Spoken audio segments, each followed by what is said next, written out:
आपण बघत आहात आवाज कसमादेचा।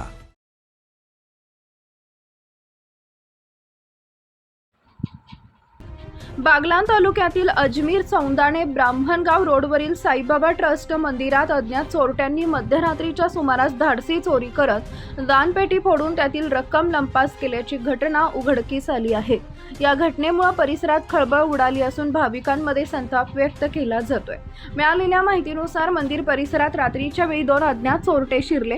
त्यांनी मंदिरातील 2 दानपेट्या फोडून त्यामधील रक्कम चोरून नेली।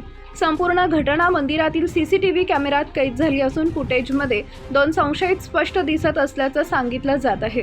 घटनेची माहिती मिळताच पोलिसांनी घटनास्थळी धाव घेत पंचनामा केला, तसेच सीसीटीव्ही फुटेज ताब्यात घेऊन आरोपींचा शोध सुरू केलाय।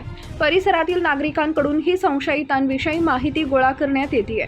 विशेष म्हणजे याच मंदिरातील दानपेटी सुमारे 4 वर्षापूर्वीही चोरट्यांनी पळवून नेली होती, मात्र त्या घटनेचा अद्याप तपास लागलेला नसताना पुन्हा एकदा चोरीची घटना घडल्यानं मंदिर प्रशासन आणि ग्रामस्थांनी नाराजी व्यक्त केली आहे। दरम्यान 2 दिवसांपूर्वी याच परिसरातील श्री क्षेत्र पाडेश्वरी इथंही अज्ञात चोरट्यांनी दानपेटी तसेच काही अमूल्य वस्तूंवर हात साफ केल्याची घटना घडली होती। त्यामुळे परिसरात चोरट्यांचा वावर वाढला की काय अशा चर्चा सुरू आहेत। घटनेचा पुढील तपास पोलीस निरीक्षक योगेश पाटील यांच्या मार्गदर्शनाखाली पोलीस उपनिरीक्षक अतुल बोरसे करत आहेत।